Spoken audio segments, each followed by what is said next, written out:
The only difference will be in what I want to do with the sound that's a little different from the original idea that Stitched had. Because I do want to add some like electronic synth things in the background. I do want to make it a little more fun to listen to so that, the kids can dance and mosh and whatever. But I also want to keep that little bit of the metal element in there. So obviously you've got like the stuff still going on, and the break. We added some more breakdowns and stuff to it. Um, we're just growing as songwriters, so it's not going to be. It's going to be different from the Stitch stuff because we wrote that 2 years ago with different guitar player. So it's going to be fun.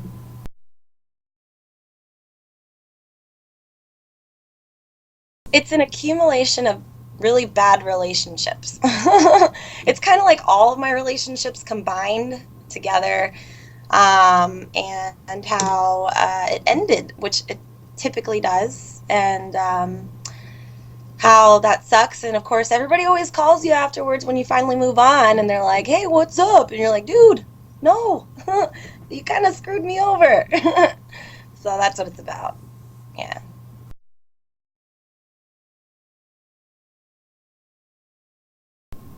We are just going to do the EP. As an unsigned artist, you're not really typically supposed to put out 12 songs. The average mind can't even take another five or six altogether without moving on to another band.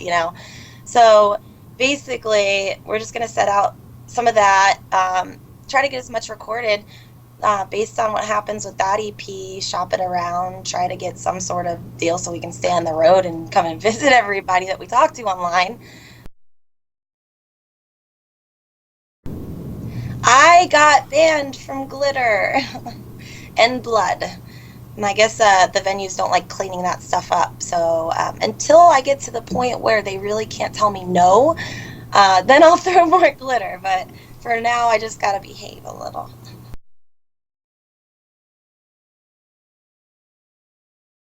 Yeah, I mean, I don't know, and I didn't know anybody out there except maybe like two people that moved from Orlando to LA, and it's not easy. Believe me, last year I was just about to throw in the towel, but yeah, I'm still out there. I just think of it as a giant business trip, really. It's pretty tough being away from your family. Everybody's in Orlando, and see them once a year. That's about it. But they'll probably get tired of me anyway if I'm here too much. I get tired of me. Imagine having to hang out with me all the time. God, it's so annoying.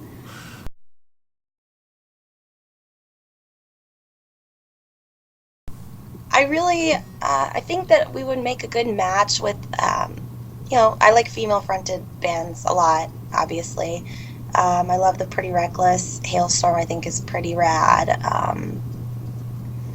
Just Butcher Babies, obviously, I love them. I'd love to go on the road with Gemini Syndrome. Hopefully, if Evelove gets back up and running, then they'll be touring again too. So, I love female fronted bands. Obviously, I'd be down for anything that has some post hardcore in it, or you know, Katy Perry.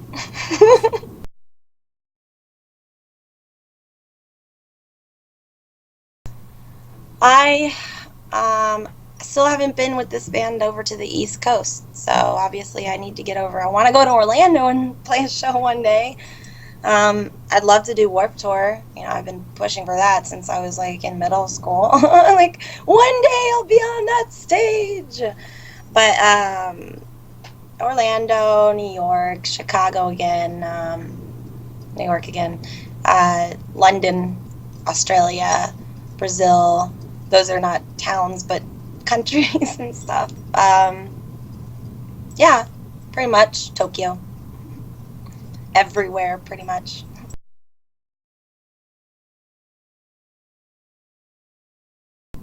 I think it's good because it gets all the ladies out there, and it kind of like spotlights, or I'm sorry, it showcases the girls that have talent, even girls that don't have management or labels or anything.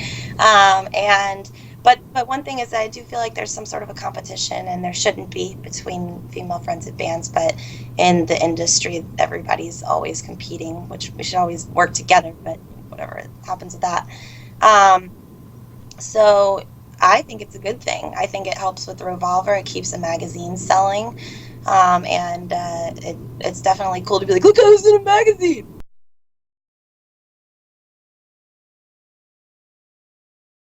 Well, I definitely think that, unfortunately, it is really hard for bands to actually make a living off of this. And being that I know how it is about downloading songs and getting stuff for free, and um, you know, it's only 99 cents to buy a song, and it takes like, I don't know, the last one cost us $3,000 to make in a music video.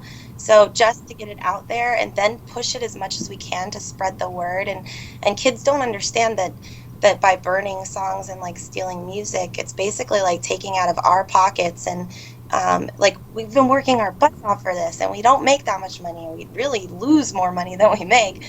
And unfortunately, I get, kids are broke, but ask parents for $1, be like, I'll clean the dishes.